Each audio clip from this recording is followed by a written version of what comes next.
First peep, now we get to sermon time, so I'm taking the tallis off because I got the feedback year after year that I futz around with it too much on the beamer, all right? See, the rabbi can repent. I can do a little tshuva, all right? All right, get comfortable, everybody, all right? We are so grateful to be here, and another year, another chance to celebrate, even on Shabbos. It is a blessing. There are so many faces, the old-timers, there are new people, there are new babies here. We've had like 2 brises last week. I mean, it's such a blessing. And also, of course, sadly, those who are not here, but we hold in our hearts very, very much here on Rosh Hashanah on the beginning of the year. All right, here's how I want to start. I want to start with a little bit of a Talmudic riddle that I'm going to ask you to put your Talmudic, Yiddish cups on, your kind of like thinking hat caps on, okay? And you might think this is like a crazy question. The rabbi has a hole in his head. What's he doing? Be patient, be patient, be patient. At the end, I'm going to bring it back like a good Talmudic shiur, a good lesson. Hopefully, if it goes right, you're going to catch what's going on. So check this out. I know it's Shabbat. And according to different Jewish practice, we don't blow the shofar on Shabbat. We will tomorrow. Look forward to that. But there is a passage in the Talmud, and I was reminded of this passage on our awesome Israel trip this summer. Where are my Israel peeps in the house? Yes. I want to put a little plug in for next time we go. Come with us. Oh, an amazing tour guide. His name was Josh. Actually, believe it or not, lives in Israel for many years, but was born in Wilmington, North Carolina. He was our tour guide, a local product, okay? And he reminded me of a fantastic, powerful teaching, okay? That says in the Talmud, if you blow the shofar in a barrel, in a pit, or in an underground cellar, okay? So if you are really under the ground with your shofar, okay, it sounds a little crazy and fakakta, okay? And you hear just a faint murmur, like little light sound of that shofar, did you fulfill the mitzvah of hearing the shofar? Because just to remind everybody, the mitzvah is not really to blow the shofar. It's important. You'll see it tomorrow with Seth Weinham's going to do a beautiful job, okay? But the mitzvah, the rabbis say, is actually to hear it. So if you walk past and it's really muffled and it's underground and it's in a barrel, is it enough? If you didn't hear it that clearly, do you consider yourself that's enough? Now, before I tell you what the rabbis say, that's coming at the end, all right? The first question you should say is, Rabbi, what kind of nudnik of North Raleigh is blowing a shofar in a barrel, in a pit, or in a cellar? It sounds, why are you doing that? Well, I think we know exactly why they're blowing a shofar in a pit, in the cellar, and in a barrel. Because the rabbis 2,000 years ago, God, it's giving me chills. 2,000 years ago, guess who they were worried were going to hear the blow of the shofar? Because the blow of the shofar, if you look in the Torah, the blow of the shofar was blasted, it says, when the Messiah comes someday. So the shofar will be blasted. It says, when we go to war, you should blow the shofar. And of course, on Rosh Hashanah to repent, you should blow the shofar. And the Romans 2,000 years ago, when the Talmud was put together, all those rabbis, Hillel, Shammai, etc., they were told by the Romans, you blow the shofar and you will be killed. And the rabbis went in barrels and pits and cellars to blow the shofar. So when we say anti-Semitism, hatred, sadly, threats to the Jewish people has lasted thousands of years. We know what we're talking about. But let's just bring it here today, and it's so powerful like this after our amazing president's speech as well, right? Just in this recent time, this year, just after Carl mentioned about Jen Munt, this year, the Tree of Life killer was brought forward. And I want to make sure everyone knows this, because we have a lot of newbies who've come in the past, 10, 15 years. A predecessor on this bima to me and Rabbi Jenny was Rabbi John Perlman. Rabbi John Perlman, may he be given strength, was in the Tree of Life synagogue when the shooter came in. For the first time during the court proceedings, if you followed, he had to speak publicly about it because he'd been really resistant for understandable reasons. He was in the chapel davening, like standing up for davening, with older members with him who are kind of in charge with him, like the rabbis we have here. And he heard the shots. And so he huddled. He didn't understand even what it was. It was so shocking. He huddled people into a closet, like a storage closet we have here at the shul, while he heard people being shot. And he looked out and tried to get one more gentleman who decided to look outside the chapel to see what's going on against Rabbi Perlman's request. He said, "Come here." He went out and he heard him get shot and killed right there. He huddled members into a closet and hid for a number of hours before eventually they were released. This is a rabbi from our synagogue who served this pulpit, Rabbi Perlman, who we should pray for. And if you know him, please send him our love and our prayers. This year in downtown Raleigh, there was a group that claimed to be the real Jews. They had a Passover Seder. You guys follow this, Michigas? Now, it's fine. Look, religion, you want to be Jewish. Sei gesund. It's a free country.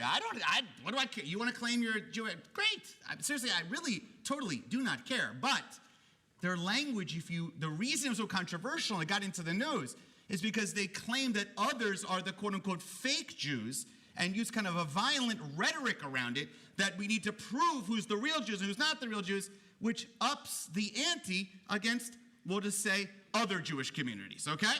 Not fun. And that's local here. Not to mention these anti-Semitic flyers, which I know have caused a lot of pain in our community, in our city. And a lot of people who are not Jewish, thank God, have stepped forward and said it's disgusting. But, we couldn't get them until just Erev Hashanah. If you follow the news, wonderful neighbors in Roseville, Wake Forest. Somehow they got the Ring camera to work because it was happening at night. It happened during the day. It appears, alleged, we want to give them the court of law to respect it, but it appears that they've caught some people that were actually distributing the flyers. I don't want to get deep into the legal weeds, but it's kind of complicated. There's a free speech stuff, whatever. I know we believe in free speech, but apparently they charged them with littering, okay? That's one way to put it. There's some other four-letter words to put with littering, okay? But that's what kind of okay, we got them on littering. We'll take it. We'll take the littering, all right? Let's see where that goes. But if you looked at those things, I hope you didn't, they're disgusting. They're horrifying. And this type of language, we know, language starts with language, and the tongue's power leads to actual violence, sadly, in many cases. But I want to kind of bring this even more like home a little bit, because in recent years it's come up more, and I'm feeling it more. Look, it's anecdotal, so I'm not here to say it's scientific. But I'm hearing more from both adults and also from children. Students I meet with often for B'nai Mitzvah, when we talk about what it's like being Jewish in life in school. And one kid said to me, and then one recent was said to me by an adult involved in business, where he was sitting at the table, involved in some kind of discussion, and one of the people turned to him from the other side and said, "Don't try to Jew me down. Don't try to Jew me down." Now, we know that there are a lot of people out there who just don't really understand what they're saying. There's ignorance. We understand. But some people know exactly what they're saying. They know exactly what they mean. And they might even know that there are Jews in the room. And imagine what it's like for our children in school, in social pressures, how to react to that type of moment. Now, I've been here long enough in the South, okay? And I want to say I respect, there's a kind of Southern Jewish seicha, which is a kind of like a wisdom, okay? Common sense. Every time somebody does something a little stupid, doesn't mean it's all anti-Semitic and all of a sudden, God forbid, it's, World War III. I get it. And sometimes the best way to act when something comes around, is to be discerning and to be quiet and to be careful, okay? They say, you're not paranoid unless they're really out to get you, okay? So first you got to determine, are they not? But, Chevra, Moses, if not famous story in the Exodus, right? He's with Pharaoh in the palace. He was given up as a baby Hebrew, but he's really raised as an Egyptian. And all of a sudden, he sees out his people, and he discovers my people are being oppressed. I could sit up here in the palace and watch. I could be quiet. I could kind of turn away. I could say it's not happening to me personally. It's just happening to them. And the message of the Torah is that Moses couldn't sit idly by. He had to get up. He had to get out of the palace, and he had to be with his people, and he had to defend his people, and he had to do it loudly. To quote Rabbi J-Lo, Jennifer Lopez, let's get loud. Friends, I want to tell you, this Rosh Hashanah, it's time to get loud. I'm not saying we got to go protest in the middle of, every Newton Road or Faithful Street every day. But if you're hearing things, you're seeing things, believe me, it's a privilege for me and Rabbi Jenny and our federation leaders. We'll do it, but everybody's got to do it. Everybody's got to get loud. Respectfully, maybe even privately, try to educate. But, I say this in thinking about even, especially our kids, to be a Jew, I believe with the depth of my soul is a privilege. It's a privilege. But it is true, it is also a burden. It's a burden. It's one I didn't think we'd have to carry on and continue to educate in this way, that it's not okay to say, don't Jew me down, but apparently it is. So I'm asking you, friends, when you hear stuff like this, it's not okay to turn away. We got to be like Moshe. We got to get a little bit louder, and we have to confront it. We have to confront it. Everybody does. That's the only way it's going to potentially go down. It has to be confronted. Now, that's message Aleph. I'm getting to Bet and Gimel. What's Bet? Message Bet is, though, here's the problem. I got some in our shul, again, not a lot, but some, and some in the Jewish community in general, okay, who, live their lives and whatever. But every time there's something anti-Semitic comes up, even, believe me, I'm telling you, it's legit. All of a sudden, you're the most Jewy Jew in the history of the universe, okay? Like, all of a sudden, John, you said something remotely, Jewish, let me put it in Jewish. Now, I told you I like getting loud. I'm down with the loud, okay? But here's the problem.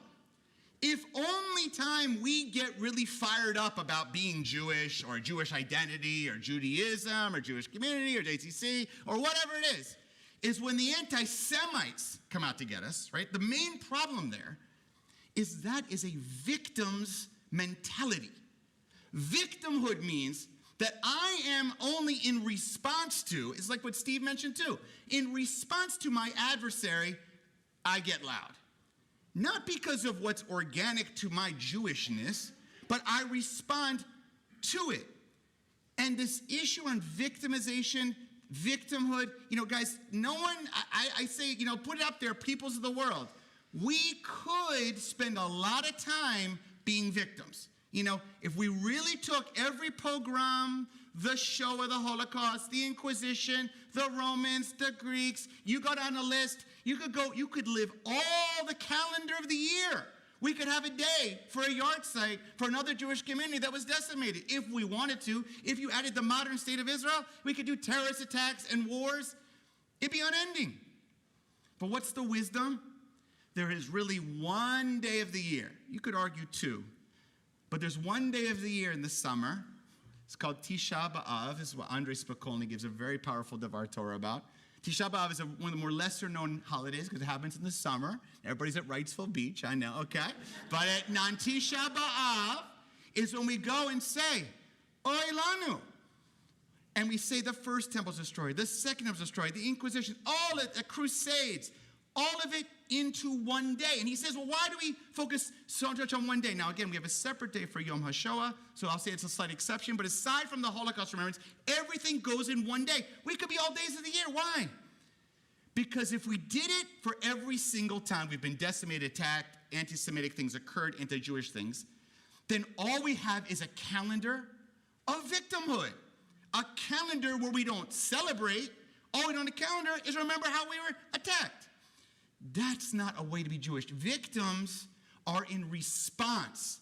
Victims are not proactive. Victims are focused on their attacker. And I want to remind you, a couple years ago, I gave a sermon on Kol Nidre. I still remember some people because your responses to it.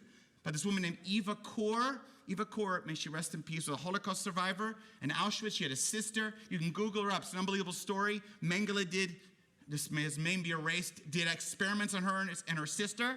And she started in a small town in Indiana, a Holocaust education. Some of you remember this story. And why she's so famous or infamous is she forgave publicly a Nazi. A Nazi came to her who was living and said, I want to be forgiven. And she decided to do it. She was roundly criticized across the world. Holocaust survivors were livid that who is she to forgive this, Nazi? So I'm going to hold that to our authority. You can go Google it from what I did a couple years ago. But here's the teaching relevant here. She said, the reason I'm doing it is not for him. I don't care about him. The problem is, every time I sit at my Rosh Hashanah table and I look around and I have my husband and my grandchildren and kids there, I remember my sister who was killed. That chair should have been her sitting at the table. Where are her grandchildren? Where are the other people that died? I can't celebrate Pesach because I don't think about the joy of the Passover Seder. Guess what I think about? Who is not at the table? I, she said, am still being victimized by the Nazis, even though they're mostly gone. I need to forgive him to take him out of my heart and take them out. I will no longer live my life in response to the Nazis. They're in here. They're renting space in here. I think that's quite profound, guys. Anti-Semites, unfortunately, they are out there. We know it. It's there. We've had enough proof. We got it. We got the message. But if we only get loud when we respond to their nourishkeit and junk, then we're giving them a win. Because they're hearing it only when we respond to them. They've gotten not just into the world, they've gotten into our head and into our heart and into our soul. So now the question, that's part B, is can't be victims about it though. We need to get loud, but not victims. So what's the M piece here? Here's Gimel. Gimel is, we got to be Jewish because we love being Jewish, okay? And I'm going to give you two examples of this that I think are so profound. When I started my rabbinate 23 years ago, as I said, before I had gray hair, okay, when I was younger, all right, there is a line in the Talmud that says, when a convert comes to you to seek conversion to Judaism, right? And you know, me, Rabbi Jenny, Beth Meyer, we love and welcome people who choose Judaism. It's an absolute blessing. There's no question about it. But when they come, there is a line in the Talmud that says, you must say, you are required. And I've done this many times. Witnesses have seen it. To the convert, you say, are you sure? I mean, basically the question is kind of like, have you had your head examined? Like, do you know, right? Do you realize you are choosing to join a people that's been decimated and killed and oppressed, and it's not gone well for us many times. You are choosing to make yourself more vulnerable. Like, you could live your life, it's vulnerable for other reasons, but you're choosing to put yourself at risk. Are you sure you know what you're doing? And in the early part of my rabbit, I asked that question. The first 10 years, it was like a shrug, like it was almost like it pro forma. But in the last 10 years, I asked that question, like, I have like tears in my eyes. Like, what is this? I got people that won't schlep down from Wakefield, okay, to come to shul because it's too far. All my Wakefield Jews, I'm kidding with you a little bit, all right? Just a little. But I got Jews going across Eastern North Carolina who put themselves at risk. And know what they say? Rabbi, it's irrelevant to me. I don't care what they say. I don't care what they do. I'm Jewish. I'm becoming Jewish. I love this people. Their junk, nourishkeit, that's not my words, not theirs, okay? It will not affect who I am and what I do.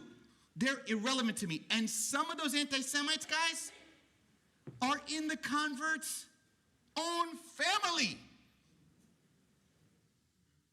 Think about that. But I don't care what they say. Me being Jewish has nothing to do with them. I want everybody here in the shul to walk out and say, whatever they're doing out there, don't give the anti-Semites a win. Follow our Jews by choice. It's irrelevant to what we do in here. Irrelevant. So what do? We do mitzvahs we do Torah, we do prayer, we do community, we do loving kindness and chesed, we sit Shiva, we celebrate, we do mitzvot, we do Passover, Hanukkah, we do things together. We do our Jewish life in its fullness. And I'll tell you this great story, and we're getting towards the end, all right? So I've been saying this for a couple years, all right?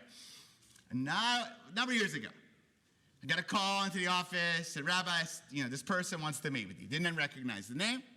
Didn't appear to be an obvious, Jewish name. So I thought maybe it's someone, maybe it's another interfaith or something, whatever. I'm an interfaith thing. I like to talk to other priests, whatever. Comes in my office. This guy walks in. My office, it's a nice, the door, he filled the door so well. His bicep walked in before him, okay? And I'm in the office, and I'm like, yes. I still shake his hand, he shakes my hand like it's gonna fall off. Like, yes, what can I do for you? I'm like, what did I do wrong? So he says, Rabbi, I don't know if you know who I am. No. But, I ask you please keep this, kind of low, because I serve as not the head coach, but I'll just say a second-tier coach on a Division I football team in the Triangle. And I was like, okay, yeah, we're here. Okay, all right, give up. Okay. I said, so what are you doing with me? Why are you here? You're not recruiting me anymore. I'm too old, okay? My kicking days are done. For that story, right? It's done. So I said, what's going on? Well, he said, Rabbi, I am Jewish. Most people don't really know that, but I am Jewish. My family on my father's side are Holocaust survivors. And I was not raised with much Jewish education because honestly, the religion in my family, Rabbi, was football. On Saturday, I wasn't in shul. I was out on the gridiron. And my parents were there all the way. And I never had a bar mitzvah because we just really didn't have time for it. And I think my dad might have said to you, do you want to? And I said, no, I'd rather play football. And he was a defensive player. Say it, defensive player. And he's a big guy. And he had real potential, and he played college football. He said, now he reached the place where he's a coach. And he said to me, Rabbi, I'm a coach, and he's probably in his 30s. He said, I'm a coach, and as a coach, I recruit a lot. And the players, these are often 18, 19-year-old, 20-year-old young men. Many of them are leaving home for the first time really away from their families. And I'm like a surrogate father for them. Kind of like a big brother, because I'm not that much older than them, but it's kind of a father. I take care of them. I go to their parents and I say to them, I will take care of them. I drive them places. We eat together. We socialize together. We do everything together because I believe in the idea of a family concept as their coach. This is from the head coach down, but I do it with my particular part of the team. I said, okay. He said, well, that includes going to church with the players. Many of the players are religious, and the vast majority are Christian. And so they'll say to me, Coach, will you pray with me? Will you come with me to my church? Or sometimes they adapt a new church near this college, okay? Because it's near where they can play, it's convenient. And the coach sits with them. And the reason he was in my office is because the week before, one of his players, 18 years old, turns to him and says, Coach, you've come to church with us whatever number of times. You're very respectful. You're like a father to me. I've told you my life story, my problems. You're my source for everything. But, I see you're not really praying in church. You don't really seem to be praying.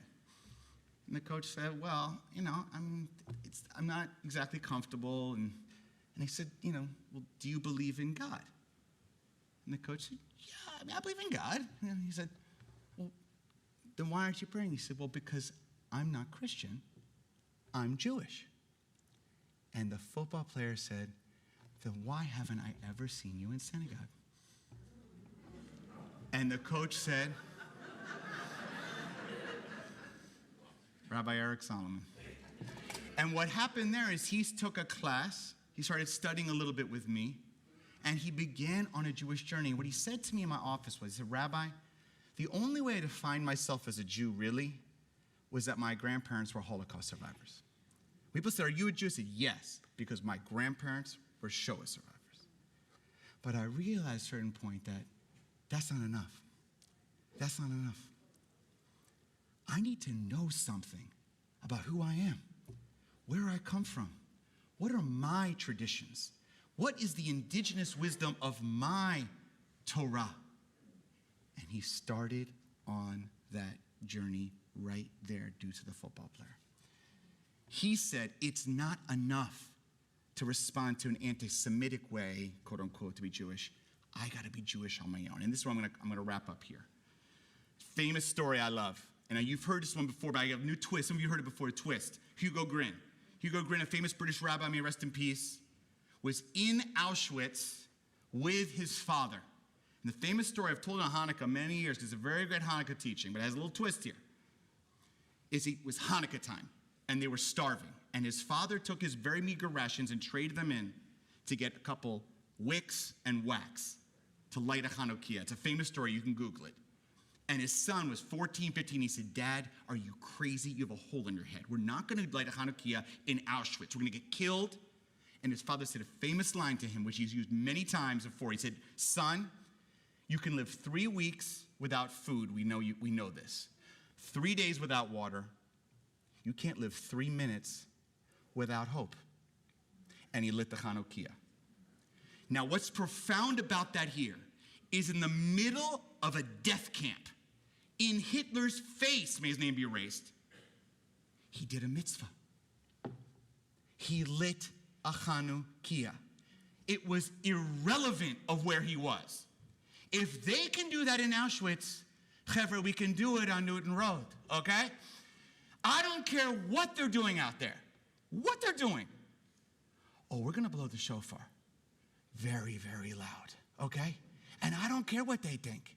The truth is, most people in this amazing city celebrate the Jewish community. The vast majority love this. They appreciate it and support it. But that small amount, they're not going to define who we are. They can't. So here's the punchline. Why did they blow the shofar in the barrel? Because they said, I don't care what the Romans think. We're blowing the shofar anyway. We're going to do a positive act of Judaism. So here's your commitment, guys.